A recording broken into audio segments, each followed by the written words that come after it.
Bien-aimés du Seigneur, en célébrant la fête de Saint-Augustin, saint patron de notre province, nous sommes conviés à méditer sur sa vie et son enseignement à la lumière des textes d'aujourd'hui. En effet, la première lecture nous parle des vertus qui doivent habiter le cœur de chaque chrétien, des vertus qui ont transformé la vie de Saint-Augustin et que nous sommes appelés à incarner. Le texte met en lumière l'idéal chrétien que Saint-Augustin a cherché à vivre et à enseigner. Une vie touchée par la grâce de Dieu, guidée par l'amour et la paix, et remplie de reconnaissance envers le Seigneur. Saint Paul, dans sa lettre aux Colossiens, nous exhorte à nous revêtir des vertus comme un habit, une identité qui nous distingue en tant que disciples du Christ, comme l'a fait Saint Augustin à la rencontre du Christ. Il a découvert que la vraie sagesse ne réside pas dans la grandeur humaine, mais dans la reconnaissance de notre dépendance totale envers Dieu. Ainsi, dans son œuvre, Les Confessions, saint Augustin témoigne de ce chemin d'humilité. Il exprime dans le livre 1 au chapitre 18 des Confessions son sentiment d'être égaré, loin de Dieu en poursuivant ses désirs personnels.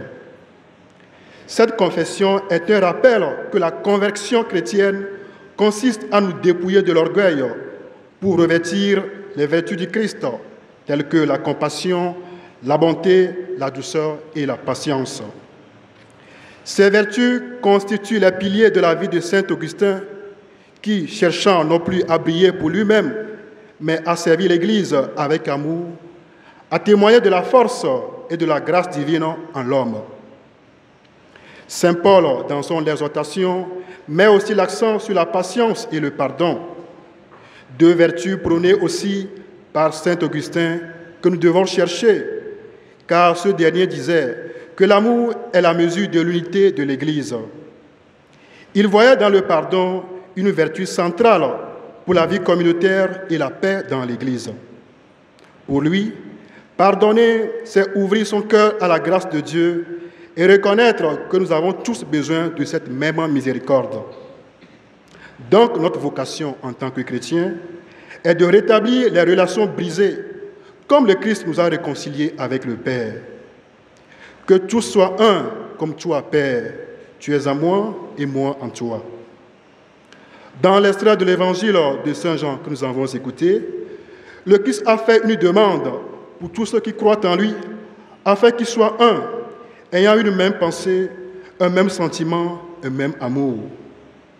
C'est ce qui a été réalisé d'une manière merveilleuse au premier jour de l'Église, avec les croyants qui n'avaient qu'un seul cœur et qu'une seule âme. Et personne ne disait que ces biens lui appartenaient en propre, mais ils avaient tout en commun.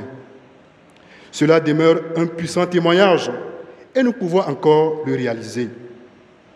Et comme le Seigneur ne peut manquer à sa parole, il reviendra nous chercher pour nous introduire dans sa gloire et nous mener dans la maison du Père. Cette gloire éclatera aux yeux du monde et ce dernier reconnaîtra que c'était Dieu qui avait envoyé Jésus. Sœurs et frères, saint Augustin a une immense influence, non seulement sur la théologie chrétienne, mais également sur les ordres religieux, dont l'ordre des prêcheurs, les dominicains. Sa vie et sa pensée sont intimement liées à la vocation dominicaine, une vocation à la prédication, à l'étude, à la recherche de la vérité, à la vie fraternelle et à la prière. En fait, la recherche de cette vérité est au cœur de la mission dominicaine et augustinienne.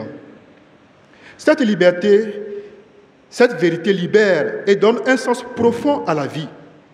Elle est le Christ lui-même qui se donne dans la parole de Dieu, une parole qui souvent heurte et bouscule les croyances et les habitudes du monde. C'est pourquoi il est écrit « Moi, je leur ai donné ta parole, et le monde les a pris en haine. » Le Christ se donne aussi à nous dans l'Eucharistie et prie pour que ses disciples soient protégés du mal. Ainsi, cette prière résonne avec l'expérience de saint Augustin en ce qui concerne ses luttes contre le péché et le pouvoir d'attraction du mal. Il a compris finalement que la vraie libération du mal ne vient pas d'une fuite du monde, la fuga mundi, mais d'une transformation intérieure par la grâce de Dieu. Cette transformation lui a permis de vivre dans le monde tout en étant ancré dans le Christ. Le mal ne se combat pas seulement par des efforts humains, mais aussi et surtout par un attachement constant à la prière, à la grâce de Dieu et à l'action du Saint-Esprit.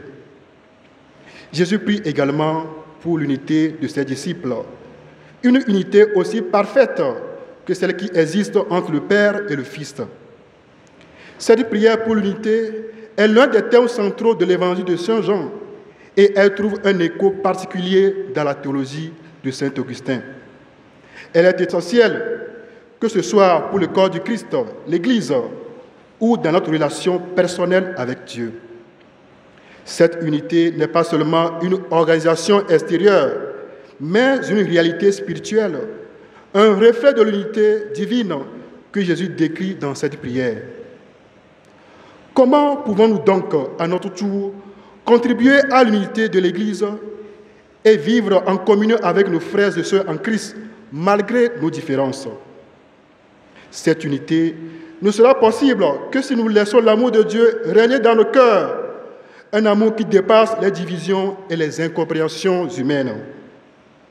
Au cours de cette Eucharistie, demandons à Saint Augustin d'intercéder pour nous, afin que nous puissions, comme lui, être transformés par la parole de Dieu et porter davantage ce témoignage d'amour et d'unité dans notre province et au monde qui en a tant besoin.